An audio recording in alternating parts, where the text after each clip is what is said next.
अमीर बेटी का सौदा। अमीर बाप की बेटी शिल्पी को मुकेश पसंद होता है, लेकिन दोनों के बीच हैसियत की दीवार खड़ी होती है। और फिर कहीं नौकरी कर लो ना, क्या हमेशा ये लोहे की सलाखों के पीछे भागते रहते हो? कितनी मेहनत करते हो। शिल्पी, नौकरी से कुछ नहीं होगा। तुम लोगों की हैसियत तक पहुंचना है तो अपना ही बिजनेस करना पड़ेगा, वरना तुम्हारे पापा किसी और से तुम्हारी शादी करवा देंगे। अच्छा, ऐसे किससे करवा देंगे? मैं तो तुमसे ही शादी करूंगी। बोल दिया तो बोल दिया, बस। मुकेश उस बेचारी को समझाता भी तो क्या। दुनिया के रीति रिवाजों से काफी दूर थी शिल्पी। भले ही बड़े बाप की बेटी, लेकिन सादगी इतनी की क्या कहना। बेटा शिल्पी, कल तुमको देखने लड़के वाले आने वाले हैं, तैयार रहना। मैंने तुम्हारी माँ को समझा दिया है, घर के सारे नौकर चाकर को वो समझा देगी कि स्वागत कैसे करना है। कैसी बात कर रहे हैं पापा? मैं तो मुकेश से प्यार करती हूँ, उसी से शादी करूंगी। मैंने आपको बताया था ना। मुकेश किसका बेटा है? वो स्टील किंग सिंघानिया का, या वो जो बड़े ज्वेलरी वाले हैं मेहता, उनका?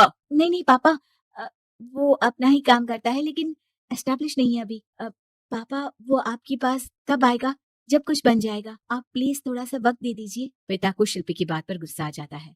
वो उससे कुछ नहीं कहते और शिल्पी की माँ के पास जाते हैं। ये संस्कार देकर बड़ा किया तुमने शिल्पी को, और कैसे मैं किसी भिखारी के साथ उसकी शादी कर दूं? कौन है ये मुकेश? मैं जानती हूँ, बड़ा ही होनहार लड़का है।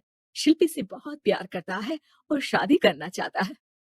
अरे ऐसे कैसे मैं किसी से भी अपनी बेटी की शादी कर दूं? कोई भी उठकर आए और कहे कि मैं शादी करना चाहता हूं तो मैं शादी कर दूं? कान खोल कर सुन लो, कल उसे अच्छे से तैयार कर देना, क्योंकि जो लड़का मैंने देखा है शिल्पी के लिए, वो करोड़पति घर का बेटा है, समझी?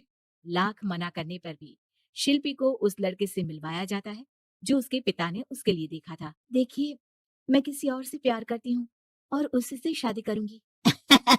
ये तो बहुत अच्छी बात है कि तुम किसी और से प्यार करती हो, क्योंकि मैं भी किसी और से प्यार करता हूँ। लेकिन शादी तो हम दोनों को ही करनी होगी, जानती हो ना, ये बिजनेस और ये सारा कुछ।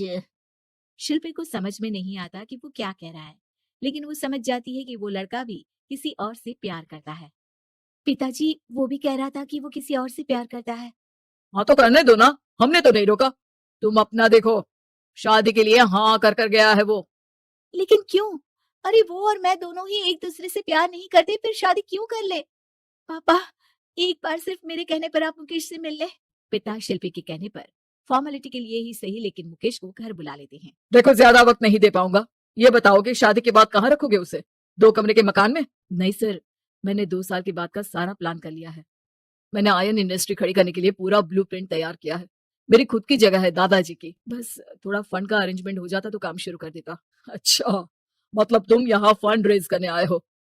मुकेश समझ जाता है कि उसके पिता शिल्पी की शादी उससे कराने के मूड में नहीं है। फंड आप कभी दे भी नहीं पाएंगे मुझे। मुझे तो सिर्फ शिल्पी चाहिए, मैं उसके बिना नहीं रह सकता सर। मैं उसे बहुत खुश रखूंगा। वो तो हर पति का धर्म होता है। वो तो मैं किसी से भी उसकी शादी करा दूं, वो उसे खुशी रखेगा। लेकिन देखो, मैं ज्यादा बात को घुमाना नहीं चाहता। वो बड़े घर की लड़की है, उसे काम काज की आदत नहीं। अभी वो समझ नहीं रही, लेकिन तुम तो समझो। मैं किसी भी हालत में शिल्पी की शादी तुमसे नहीं करवा सकता। मुकेश पिता से लाख मन्नतें करता है, लेकिन वो नहीं मानते। शिल्पी की शादी उस अमीर लड़के से हो जाती है। शादी के बाद क्या हम लोग मेरी माँ के घर चले? मुझे उन लोगों की बहुत याद आ रही है। हाँ हाँ, जाओ जाओ। वैसे भी आज मैं अपनी गर्लफ्रेंड के साथ मसूरी जा रहा हूँ, तुम जा सकती हो। कैसी बात कर रहे हैं? अब हम लोगों की शादी हो गई है, आप कैसे किसी और लड़की के साथ जा सकते हैं? अरे मैंने तो तुम्हें शादी के पहले ही बता दिया था कि मेरी कुछ गर्लफ्रेंड्स है। अब प्लीज ये टिपिकल बीवी वाला रोना धोना शुरू मत कर देना। शिल्पी पिता के घर जाती है और माता पिता को सारी बात बता देती है। इतना गंदा इंसान निकलेगा, मैंने तो सोचा ही नहीं था। अरे क्यों कराई मेरी फूल जैसी बेटी की शादी ऐसे घर में? और तो क्या हो गया, शुरू शुरू में हर घर में ऐसा होता है, धीरे धीरे ठीक हो जाएगा। और वैसे भी उन लोगों के साथ हम लोगों की एक बड़ी डील फाइनल हुई है, समझी? उन लोगों से रिश्ता बनाकर रखो, तभी पैसों की बारिश होगी। पापा, अब समझ में आया कि आपने मेरे साथ ऐसा क्यों किया। मुकेश आपके सामने गिड़गिड़ा कर गया कि वो मुझे बहुत खुश रखेगा, लेकिन आपने मेरी शादी एक ऐसे लड़के से करा दी जो किसी और लड़की से प्यार करता है और शादी सिर्फ समझौते के लिए कर रहा है। पापा, मैं जा रही हूँ, लेकिन इस घर में कभी पैर भी नहीं रखूंगी। आपने मुझे सामान की तरह इस्तेमाल किया। माँ शिल्पी को बहुत रोकती है, लेकिन वो एक नहीं सुनती। कुछ समय बाद शिल्पी, मुझे नहीं लग रहा कि अब हम दोनों के बीच ये शादी और रह पाएगी। मैं किसी और से शादी करना चाहता हूँ। वैसे तुम परेशान मत हो ना, तुम्हारे पापा के साथ हम लोगों की डील जो चल रही है ना, वो नहीं रुकेगी, क्योंकि तुम बहुत अच्छी लड़की हो। ठीक है, मैं जा रही हूँ, तलाक के पेपर में साइन करके। लेकिन एक शर्त है, मैं कहाँ गई ये बात मेरे पिता तक नहीं पहुंचनी चाहिए। शिल्पी घर छोड़कर चली जाती है। वो एक नौकरी करती है और अपना जीवन खुद संभालती है। लेकिन एक दिन, शिल्पी जी, आपसे मालिक मिलना चाहते हैं। "अब मुझसे क्यों?" शिल्पी मालिक के कमरे में जाती है, जहां सामने मुकेश होता है। अरे आप, आपको देखकर बहुत खुशी हुई, बहुत बड़े आदमी बन गए।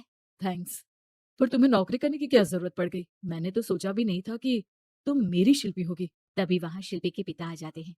शिल्पी, तुम्हारे बारे में माँ से पता चला। घर चलो बेटा, मुझे माफ कर दो। मुकेश, मैं यहाँ अपनी कंपनी के काम के लिए आया हूँ। तुम्हारी कंपनी की डील अगर हमें नहीं मिली तो हम बर्बाद हो जाएंगे। वैसे अब तुम चाहो तो शिल्पी की शादी मैं तुमसे कराने को तैयार हूँ। बस करिए पापा, ये क्या सौदा लगा रखा है आपने? जिस कंपनी से आपकी डील हो, अपनी बेटी की शादी उसी के घर करा देते हैं। शिल्पी मुकेश से माफी मांगती है और वहां से जाने लगती है कि मुकेश उसे रोक लेता है। रुको शिल्पी, ये सब कुछ तुम्हारे लिए है। ये कंपनी, ये नाम सिर्फ तुमसे शादी करने के लिए ही खड़ा किया था। मैं आज भी तुमसे बहुत प्यार करता हूँ।